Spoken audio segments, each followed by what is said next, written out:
Today we're going to be talking about Hedy Lamarr finally. Sorry for being slow with the uploads for so long.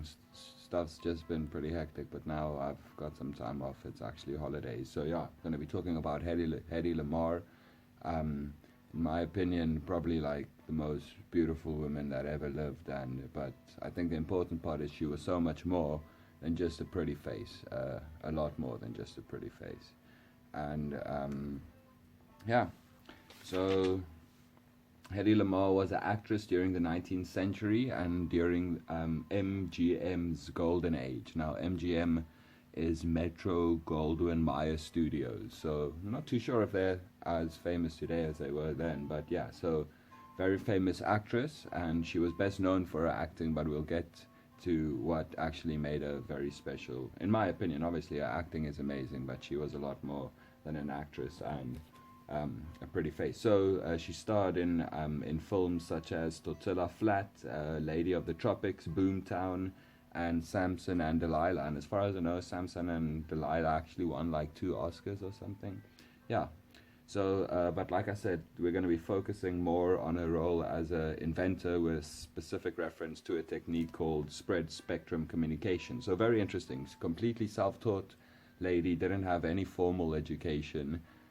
She didn't even complete high school. I think she went to acting school at 15 or something along those lines. But yeah, she was also today she's recognized more as an inventor, I think, as an actress, well as both really. But yeah, gonna be focusing on spread spectrum communication, which is a technique she developed with a composer. So very interesting for me as well as a musician. So spread spectrum communication would be integral to modern day wireless communication, such as cell phones, Wi-Fi, Bluetooth, all of these things. So without Hedy Lamarr's contribution, these things wouldn't have developed. And she's basically the inventor, so it probably would have developed. But credit goes to Hedy Lamarr.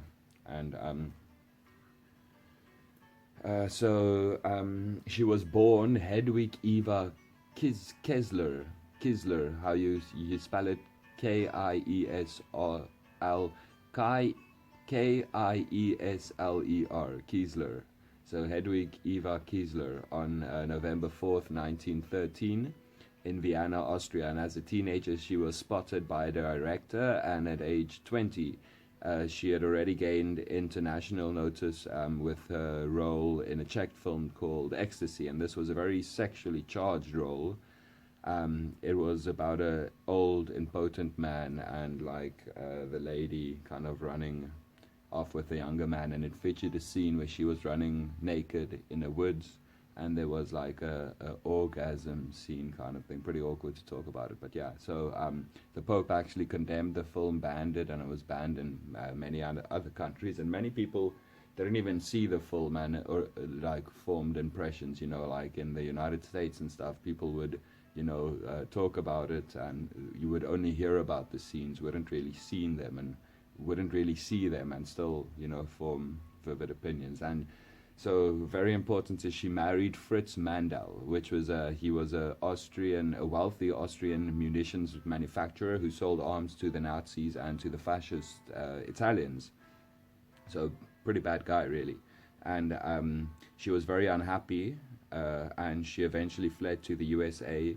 And this is when she signed with Metro Goldwyn Mayer Studios in Hollywood. And her first American movie release was Algiers.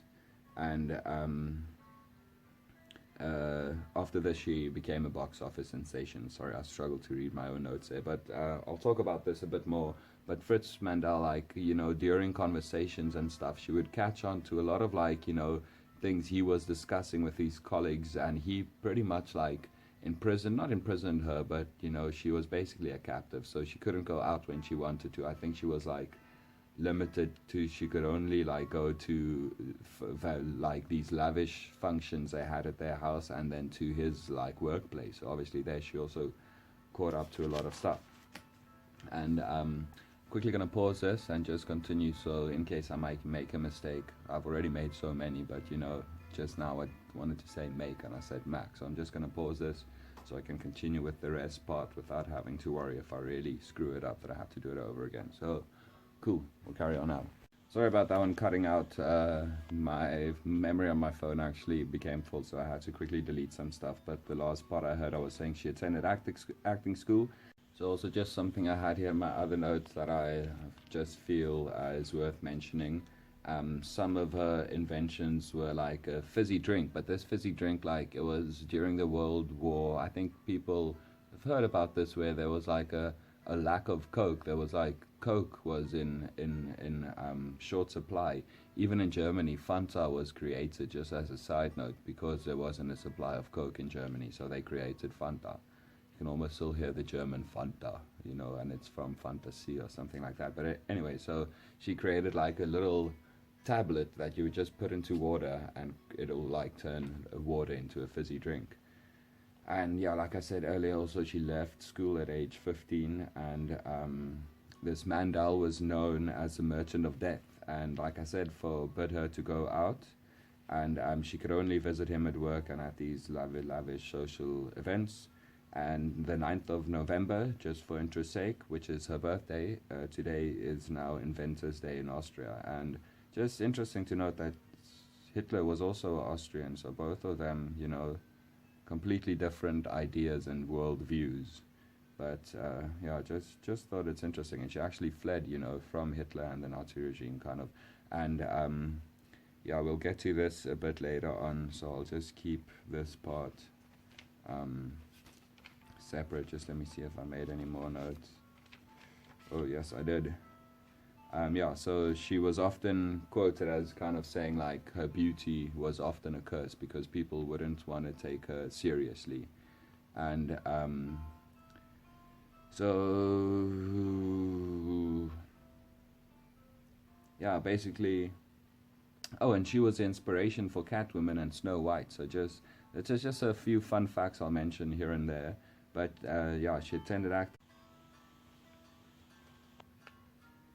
Yeah, so cut out again. Now I switched memory. But yeah, so she spent a lot of her own money that she made with her movie. She spent on books, on engineering books, inventing books and stuff. And except for the fizzy drink and spectrum communication, she also developed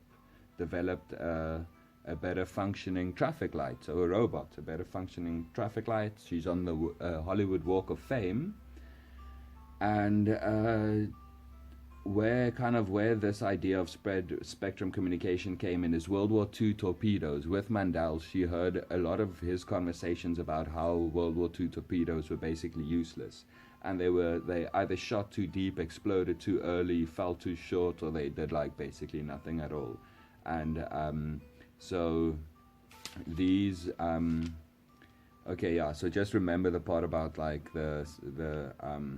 okay, yeah, maybe let me get to this. So how they would guide, eventually they would figure out, okay, let's guide the submarines, but then the Germans were very good at like jamming the frequencies for these radio controlled torpedoes.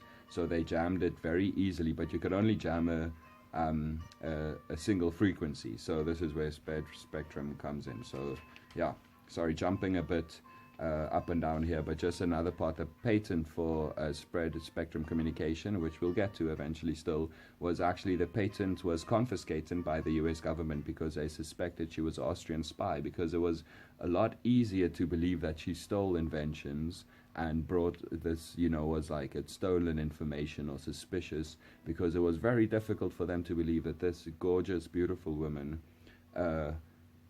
who was an actress, and kind of a sex symbol, was capable of intelligence, which is really, it just goes to like the gender discrimination factor going against it. And, the government being like, yeah, an actress and a pianist, how is their invention gonna help people? It's an actress and a damn pianist. Yeah, so anyways, that's just, yeah, worth mentioning. So that was just like little extra notes I put in here, so I just was scared I forget to put this in, so let me just get to the main stuff again. So spread spectrum communication system, or the secret communication system. So George Antal and Hedy Lamarr, they owned the patent for a radio signaling device, or a secret communication system, this was also known as. And this was basically a means of changing radio frequencies to keep enemies from decoding messages. So it would constantly jump between frequencies. So you can see here where the torpedo thing came in. The Germans could jam one frequency, but then suddenly it just jumps to another frequency. And we'll still get to it, but there was like 88 frequencies, and George Antheil, that's how you pronounce it. George Antheil, not Antheil. George Antheil was a pianist, and this system jumped through 88 frequencies, which is the number of keys that are on the piano. And so this was a means of changing radio frequencies to keep enemies from decoding messages, or to basically tap into or listen into frequencies. So it was originally intended to help defeat the Nazis, and it would later become one of the most important steps in the development of technology that led to maintaining the security of both military communications, cell phones, Wi-Fi, Bluetooth, all these things that we mentioned already. And it was very ahead of its time. The military basically discarded the ideas, and it was only really put into practice in 1970. It was put into practice earlier. We'll get to that as well. I think that's still in these notes.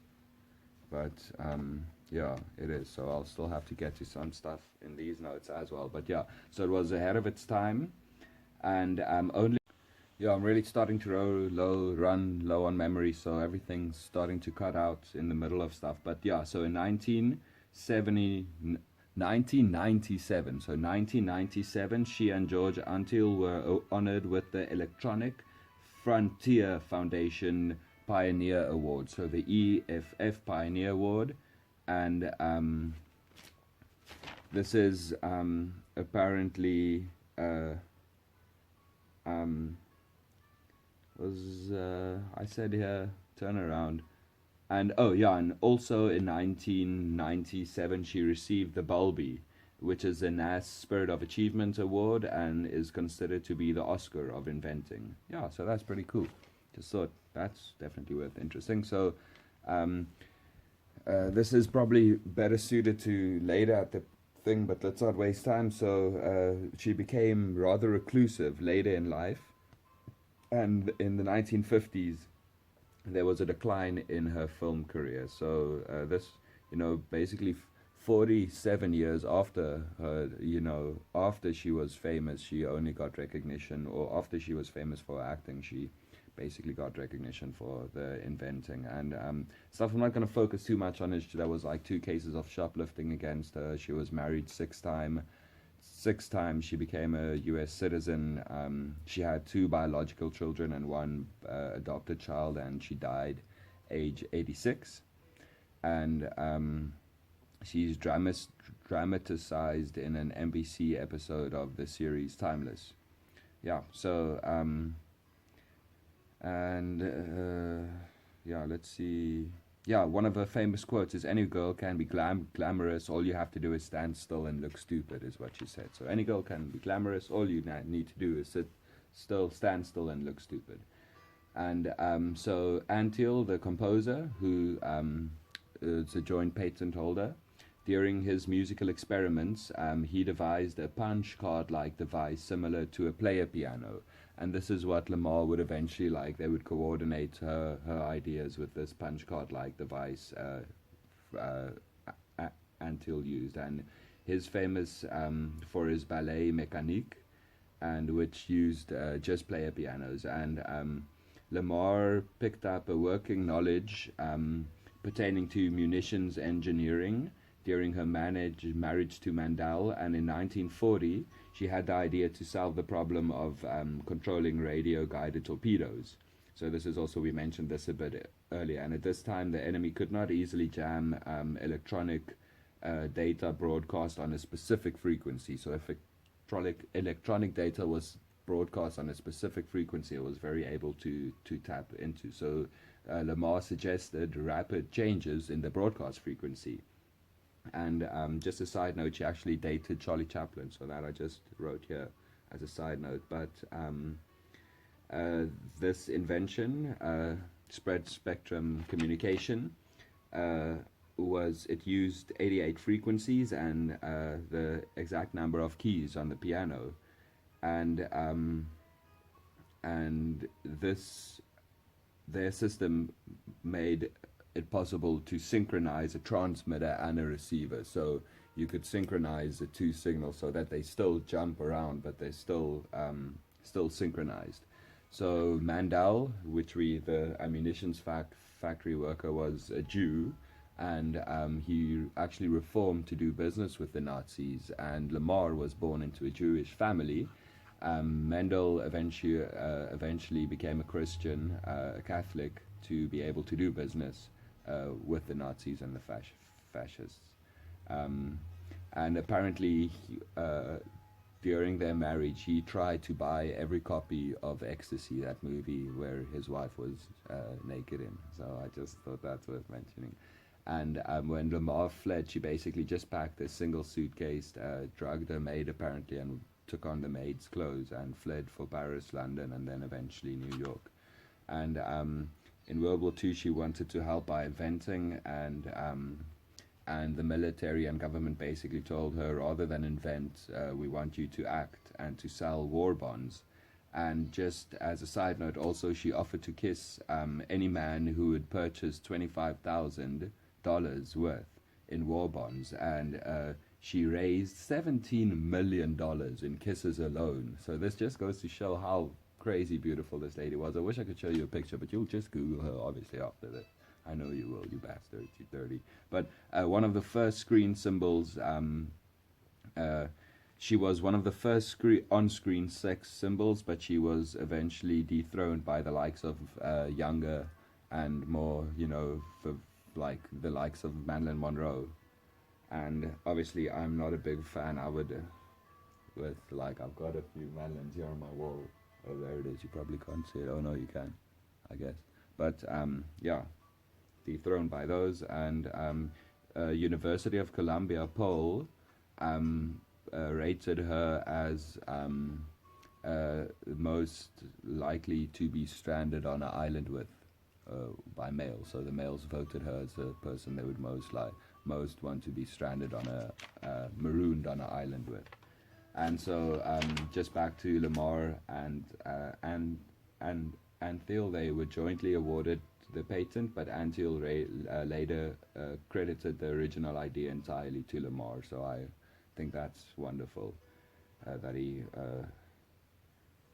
credited the original idea entirely to her. And it was later termed as frequency hopping, and this is what it's today basically also known as frequency hopping, but it was never really applied during World War II, which is such a damn shame. And like they said, they were like, yeah, composer, actress, how are you going to help the war effort, sell bonds, make music, make movies, frequency hopping was used by the military in ships sent to Cuba during the 1962 Cuban Missile Crisis, but frequency hopping was only truly gained recognition in the operation of cell phones, Bluetooth, and Wi-Fi.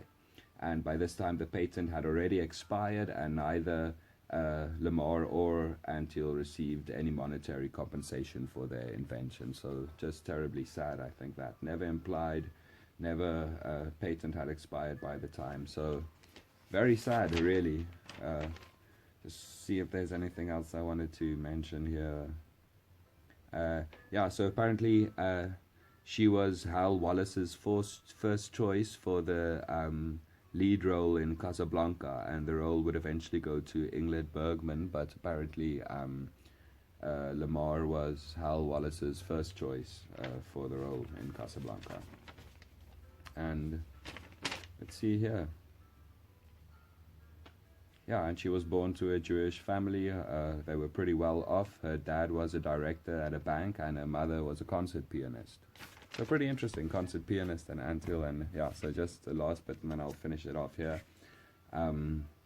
Yeah, had no formal training. Mentioned that actually already.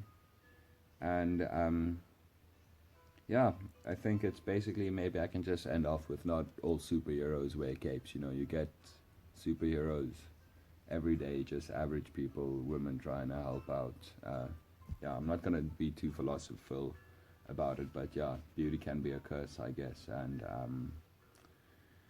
yeah, and also mentioned that it was first used in Cuba, but this was 3 years after the patent had expired. And spread spectrum communication frequency hopping is basically today's today's microprocessors, barcode reader, wireless cash registers, but also Bluetooth, Wi-Fi, and those things. Cool. So we'll end it here. I see my thing is flashing for memory already. I've got how many seconds left? 4. Okay, cool. So catch up later, guys.